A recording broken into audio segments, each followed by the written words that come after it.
Olá, bem-vindo à aula de número 3 do curso do Evangelho Restaurado e as Religiões do Mundo. Na aula passada, nós vimos a preparação que o Senhor ele proveu, na terra, ao longo do tempo, para a restauração do Evangelho. Hoje, nós vamos ver que esse tipo de preparação que aconteceu com a igreja, ou para a restauração da igreja, também é necessário a mesma preparação na nossa vida individualmente para recebermos a verdade, assim como o mundo recebeu a verdade com a restauração. Vamos também dar uma olhada na importância da religião ou das religiões para a sociedade ou para as sociedades em todas as épocas do mundo. Ok? Vamos lá? Vamos juntos? Vamos lá. Normalmente, quando nós falamos a respeito da veracidade do Evangelho de Cristo, existem duas razões de por que o mundo normalmente rejeita essa nossa afirmação. Dizer que somos a Igreja de Cristo restaurada na Terra, a única, verdadeira e viva. Duas são as razões que normalmente fazem com que as pessoas a rejeitem. Observe esse slide. Normalmente, as pessoas rejeitam essa afirmação porque acham que é muita pretensão nós acharmos que somos os únicos corretos. A ideia de ter somente uma igreja verdadeira ou um único caminho parece algo absurdo para eles. É muita pretensão, muito orgulho. Não dá para pensar nessa hipótese. Normalmente pensam, não pode ter, o senhor não pode ter colocado somente um caminho. No outro extremo, nós temos essa afirmação de que todos os caminhos levam a Deus. Quantas vezes nós já ouvimos essa afirmação, Todas as religiões são boas, todas nos levarão para o mesmo lugar, O importante é acreditar em Deus, Todos os caminhos nos levam a Deus, de volta a Deus. Essa é outra falácia. Vamos ver por quê?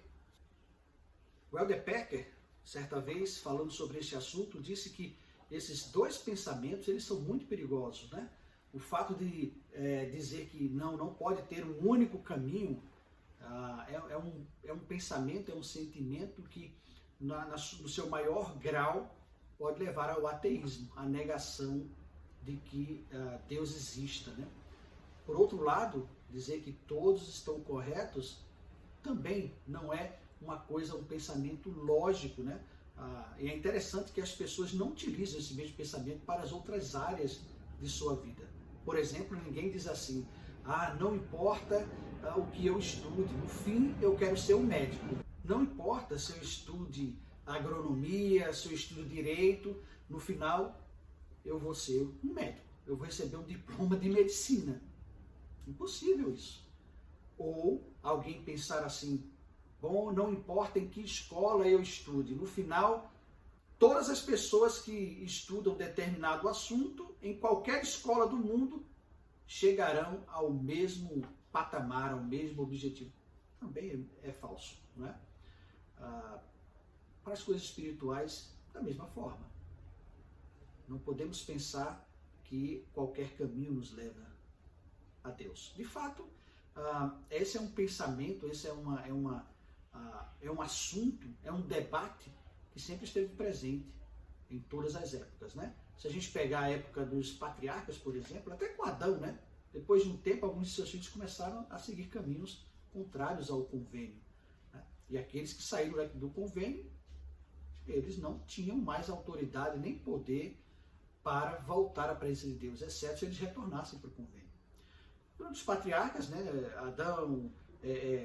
Abraão, Isaac, Jacó, Moisés, enfim, em todas as épocas existia o povo do convênio, existiam as pessoas que acreditavam em outros deuses e pessoas até que, com o passar do tempo, eles saíam do convênio e estabeleciam uma crença com várias similaridades, com vários, inclusive, vários ensinamentos do convênio, mas eles não tinham mais o poder, a autoridade de voltar à presença de Deus. Quando Cristo estava na Terra, a crença dele, do Evangelho, ele dizer que ele é o caminho, a verdade e a vida, e aqueles que o seguiram, tornaram-se um povo à parte, pequeno, né? A maioria das pessoas ao seu redor, inclusive judeus, não aderiram ao convênio. Então, e eles tinham várias crenças deles, né? Fora os outros povos, gentios, né? Que tinham as suas crenças. Todos eles levariam a Deus? Não. O Senhor, próprio Salvador, disse isso, né? Eu sou o caminho, a verdade e a vida. Ninguém vem ao Pai senão por mim. Ele é o único caminho. É isso? Vejamos então essa citação do Eldeboy Kepeka. Disse ele: a posição de que a Igreja de Jesus Cristo dos Santos dos Últimos Dias é a única igreja verdadeira na face da terra é fundamental. Talvez fosse mais conveniente, diplomático e popular evitar dizê-lo. Entretanto, temos a sagrada obrigação e a responsabilidade de fazê-lo. Não se trata de mera admissão, é uma declaração positiva e tão fundamental que não podemos ceder neste ponto. Isto, porém, não quer dizer que as igrejas, na sua totalidade, não tenham alguma verdade. Elas possuem parte da verdade. Algumas delas uma parte considerável. Elas têm uma religiosidade aparente. Muitas vezes, o clero e os adeptos são bastante dedicados e muitos deles praticam notavelmente as virtudes cristãs. É verdade. Vamos tratar desses dois assuntos, né? Primeiro, de que ter um testemunho da veracidade deste evangelho, da restauração do evangelho como o único caminho, é essencial. Eu e você precisamos obter e fortalecer esse testemunho. E a segunda verdade, falada pelo Kepeka, também iremos debater nessa aula. O fato de que as outras crenças, as religiões, elas têm parte da verdade. E que existem muitas pessoas honestas, pessoas que realmente vivem com a verdade que têm e se esforçam para fazer o melhor. As religiões, com os seus credos, também são importantes. Vamos falar do primeiro assunto agora? Vamos lá. Vamos ver o que diz o Elder Robert Hales nessa citação. Assim como Joseph, muitos de nós buscamos a luz da verdade. Assim como o mundo foi preparado para a restauração, cada um de nós foi preparado para receber a luz do Evangelho em nossa vida. Doutrina e Convênios 29:7 diz: e vós sois chamados para efetuardes a reunião de meus eleitos, pois os meus eleitos ouvem a minha voz e não endurecem o coração. Está aí nas palavras do Elder Hales uma explicação de que nós precisamos desenvolver um testemunho da verdade. Assim como a terra foi preparada, nós também fomos preparados.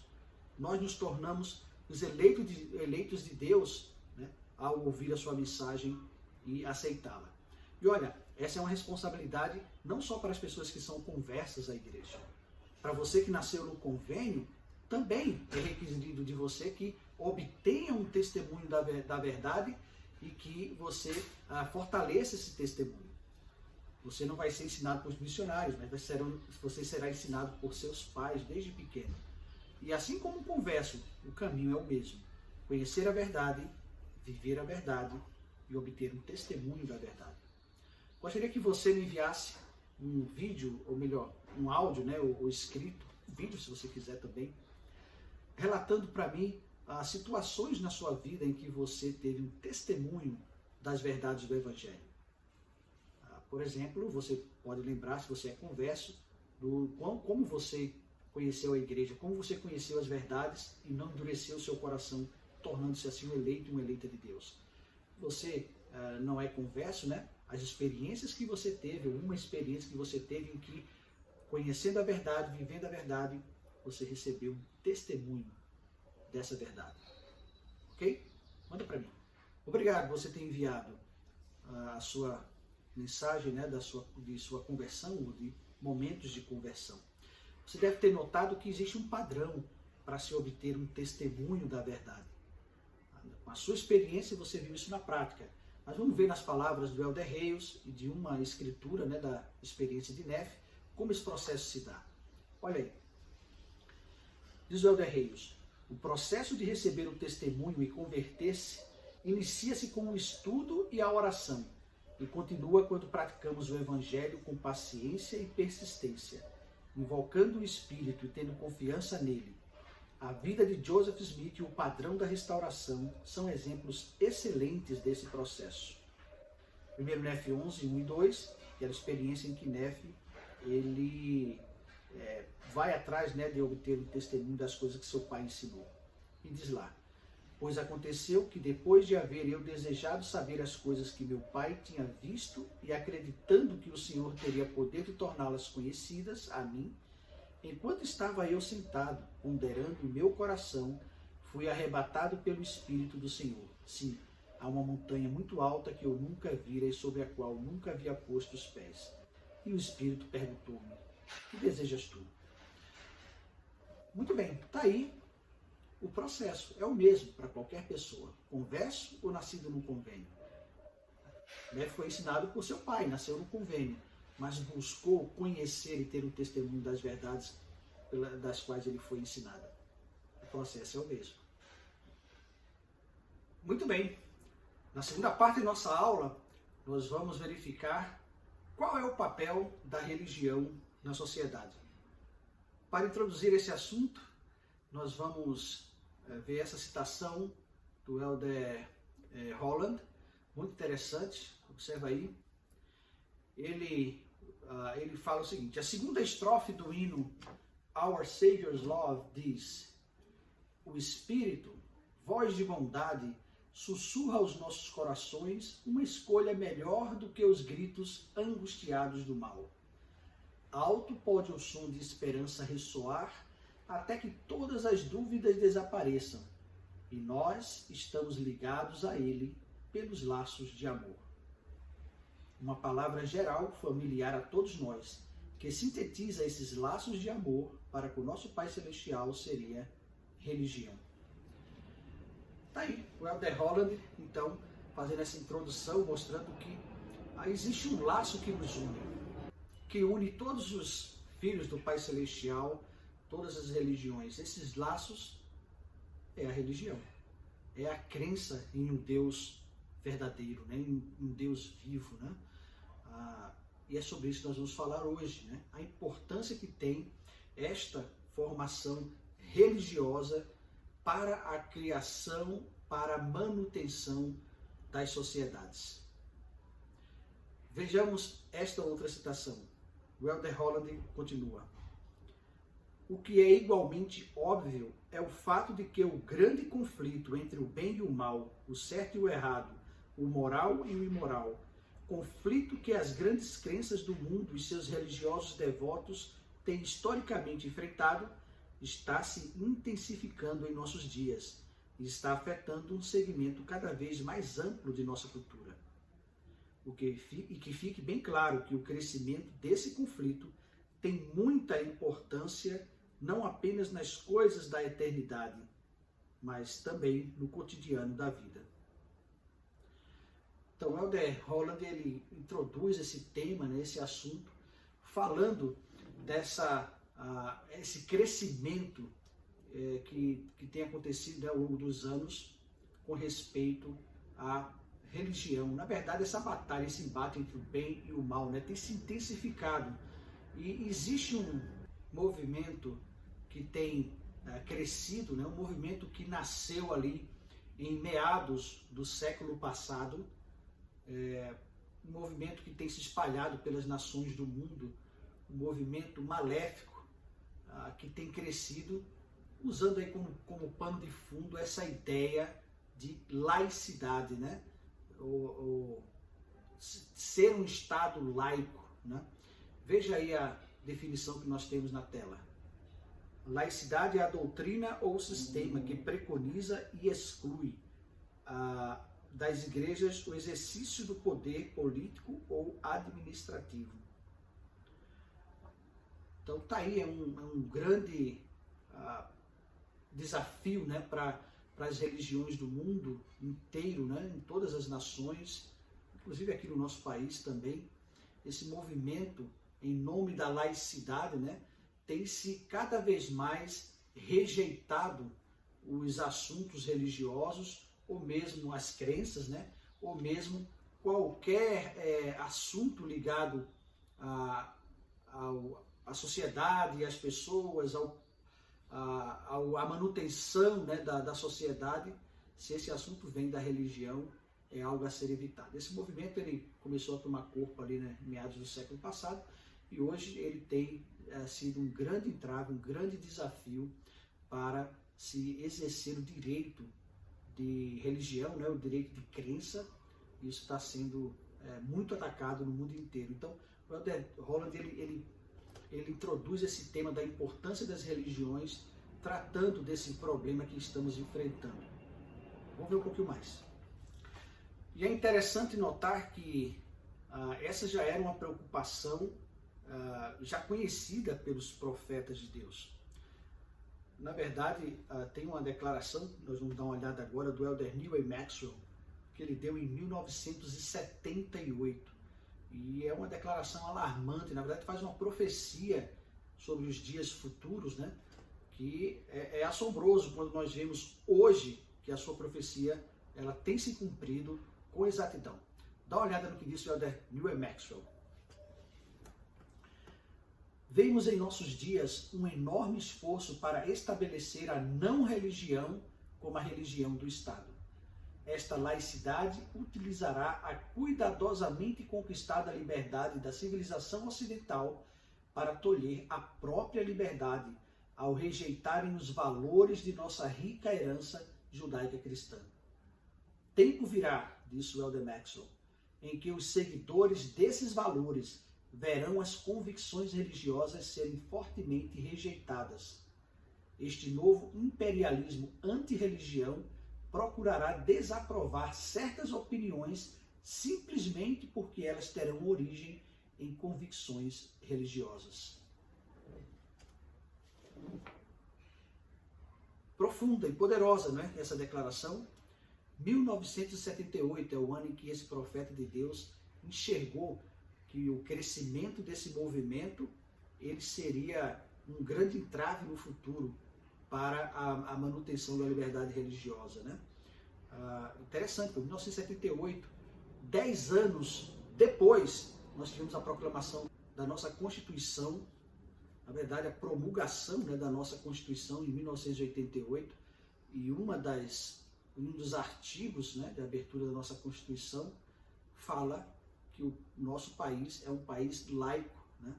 Olha aí o movimento que já foi introduzido na nossa Constituição e que, em nome dessa laicidade, esse tipo de pensamento ele tem ficado cada vez mais forte, né? Na política, nas decisões políticas administrativas aqui em nosso país, onde qualquer coisa que seja ligado aos valores cristãos, aos valores da igreja, ou das igrejas, é algo a ser evitado. Né? E aí se fazem leis, se interpretam as leis cada vez mais na contramão dos valores do Evangelho de Jesus Cristo. Esse é um movimento que vem crescendo. E é algo preocupante, não é? É interessante essa avaliação que nós vamos ver agora, que faz o Elder Holland, do motivo desse crescimento, desse movimento anti-religião, né? Por quê? Por que em nome da laicidade tem se evitado assim, esforços cada vez maiores para evitar tudo que é ligado à religião? Olha o que disse o Elder Holland. Existem muitas forças sociais e culturais que estão em colisão nos dias atuais, que contribuem para esta condição anti-religião.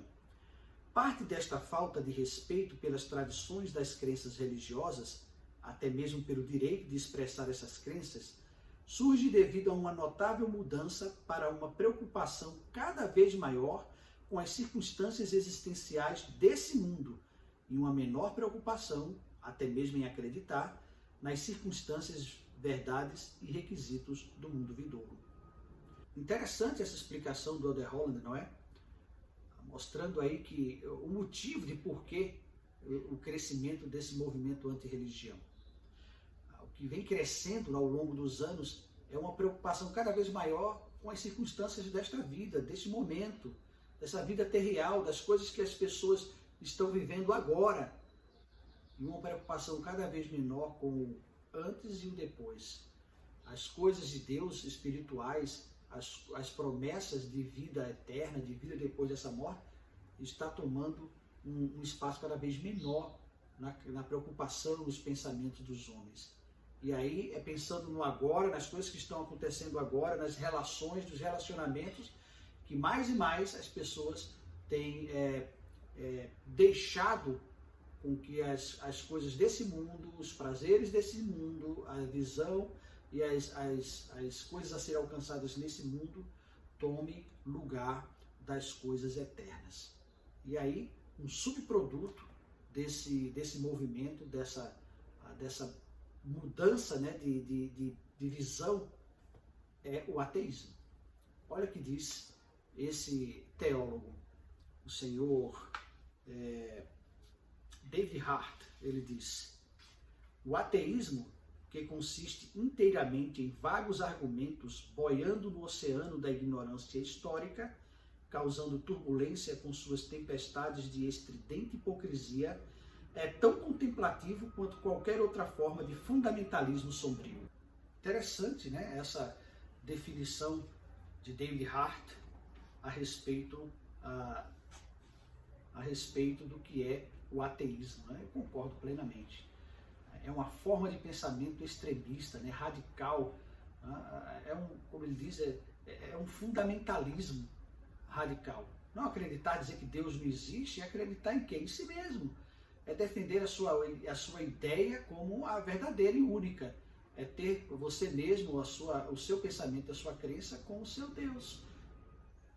E esse pensamento, esse fundamentalismo, né, que é o ateísmo, é algo maléfico, tem sido maléfico, né, tão maléfico na história como qualquer outro fundamentalismo religioso ou não é?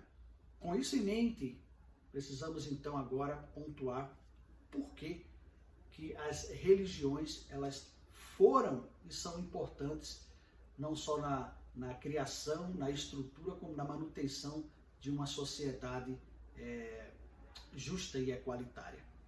Vamos ver o que disse o Elder Holland. Na verdade, a religião tem sido a principal influência, não a única, mas a principal, que manteve a vida social, política e cultural do Ocidente moralizada dentro do possível. E eu estremeço ao pensar quão imoral teria sido, ontem e hoje, sem essa influência. Certamente a religião não é a garantia de uma ação moral, mas séculos de crença religiosa, incluindo a participação em igrejas, ou sinagogas ou mesquitas, claramente tem sido proeminente na formação de nossas noções de certo e errado. O jornalista William Shelton pontuou com franqueza: a religião é o meio pelo qual a maioria das pessoas aprende e pratica a moralidade. Perfeito, tá aí. A religião ou os ensinamentos religiosos, eles têm, né, uma importância fundamental na criação e estrutura da sociedade. Os homens e as mulheres, né, os cidadãos e as cidadãs, todos eles são formados através das crenças que são passadas de pais para filhos. E as crenças religiosas, normalmente, são baseadas em preceitos morais. E esses preceitos morais, eles são importantes na criação, né, no desenvolvimento do caráter humano. Para concluir nossa lição, gostaria de compartilhar com vocês duas citações de dois historiadores, teólogos, que nos dão uma visão da importância das religiões no mundo. Disse Will e Ariel Duran o seguinte: não existe exemplo significante na história, em nosso passado, de uma sociedade que tenha mantido uma vida moral de sucesso sem a ajuda da religião. Pastor Rick Warren disse: uma sociedade verdadeiramente livre protege todas as religiões, e uma religião verdadeira defende uma sociedade livre. Tá aí. Terminamos aqui a nossa lição, obtendo essa visão, né, da importância dos ensinamentos religiosos na vida e na formação do caráter do ser humano. Eu gostaria de concluir essa aula com uma pergunta: o que mais podemos fazer? O que você pode fazer para defender essa visão no mundo? Manda uma mensagem para mim comentando, falando no que essa lição ela contribuiu para a sua percepção da necessidade dos ensinamentos religiosos na sociedade e também da importância de se obter e fortalecer um testemunho em Jesus Cristo. Preste-lhes um testemunho que Deus vive, Jesus é o Cristo, esta é a sua igreja. E essa lição eu concluo no sagrado nome de Jesus Cristo. Amém.